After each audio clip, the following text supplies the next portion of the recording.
ओम शांति। आइए सुनते हैं आज की मुरली से मुख्य बातें। बाबा ने कहा, आपस में रूठकर कभी पढ़ाई को मत छोड़ना। पढ़ाई छोड़ना माना बाप को छोड़ देना। देहधारी को याद नहीं करना। माया बहुत विघ्न डालेगी, परंतु हारना नहीं है। बुद्धि में रहे, मेरा तो एक बाबा दूसरा न कोई। इस बाबा के शरीर के साथ भी तुम्हारा लव नहीं होना चाहिए। बहुत मेल्स की भी आपस में दोस्ती हो जाती है, नाम रूप में फंस मरते हैं। दो कन्याओं का भी आपस में इतना लव हो जाता है जो शिव बाबा को भूल जाते हैं। इनको कितनी भी ज्ञान की समझानी दो, परंतु माया छोड़ती नहीं है। भल ज्ञान भी उठा लेवे, परंतु अवस्था डगमग रहती है। उनका योग से विकर्म विनाश नहीं होते। कोई देखते हैं कि फलाने में अभी तक क्रोध है, तो उनसे दिल हट जाती है, फिर घर बैठ जाते हैं। कोई ब्राह्मणी भी कह देती है कि तुम इस सेंटर पर मत आओ। कभी भी पढ़ाई नहीं छोड़ना। भल ब्राह्मणी से नहीं बनती है, दिल हट जाती है, परंतु पढ़ाई जरूर पढ़नी है। बाबा को समाचार देते रहना है। आखिर बाबा मतभेद मिटा देंगे। मतभेद के कारण बहुत बच्चे अपना रजिस्टर पर दाग लगा देते हैं, पढ़ाई छोड़ देते हैं। पढ़ाई कोई भी हालत में छोड़नी नहीं चाहिए।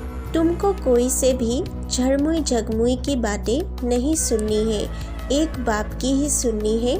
बहुत बच्चे हैं जो देह अभिमान की बीमारी में रोगी हो मरते हैं। बच्चों को फरमान है, हमेशा बाप को याद करते उनकी ही महिमा करते रहो।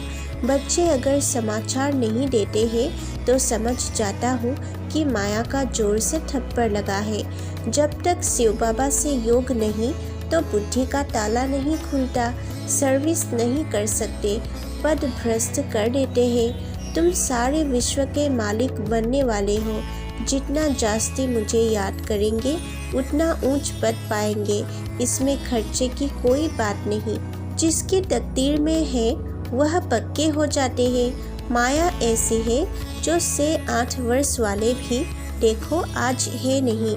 बाप से नहीं रूठते हैं, परंतु ब्राह्मणियों से रूठते हैं। बाबा तो यहाँ बैठा है, शिव बाबा से रूठा तो खत्म हो जाएंगे। बाबा के सिवाय मुरली कैसे सुन सकेंगे। कभी ध्यान का पाठ चलता है, फलानी में मम्मा आई, बाबा आया, यह भी माया है। कोई कहते हैं शिव बाबा आया, मुरली चलाते हैं।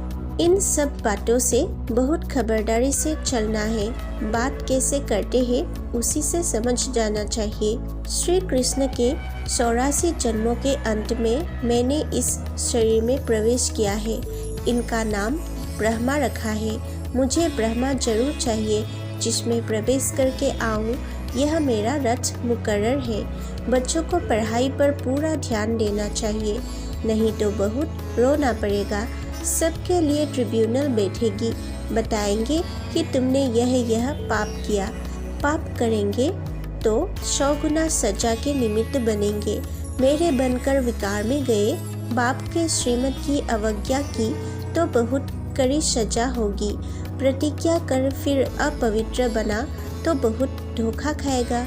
ईश्वर की अवज्ञा हुई ना, माया बहुत हैरान करेगी, नहीं तो युद्ध कहेगी।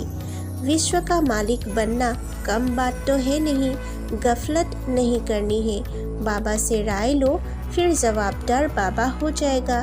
तुम आगे चल, जब समय नजदीक देखेंगे तो रात दिन पढ़ाई में लग जाएंगे। अब वह समय जल्दी आने वाला है। वरदान, समय पर योग की शक्तियों का प्रयोग करने वाले स्व के संस्कार स्व संसार परिवर्तक भव। योग का प्रयोग करने में भी योग्य बनो। सबसे पहले अपने संस्कारों पर योग की शक्ति का प्रयोग करो, क्योंकि आपके श्रेष्ठ संस्कार ही श्रेष्ठ संसार की रचना के नींव है। कैसी भी बात हो, व्यक्ति हो या वायुमंडल हो, जो स्व के संस्कारों को परिवर्तन कर लेते हैं वही संसार को परिवर्तन करने के निमित्त बन जाते हैं। स्लोगन, नंबर आगे लेना है तो स्वभाव इजी और पुरुषार्थ अटेंशन वाला हो। ओम शांति। नए व्यूअर्स के प्रति अनुरोध है, कृपया हमारे चैनल को सब्सक्राइब करके इस सेवा के वृद्धि में सहायता करें।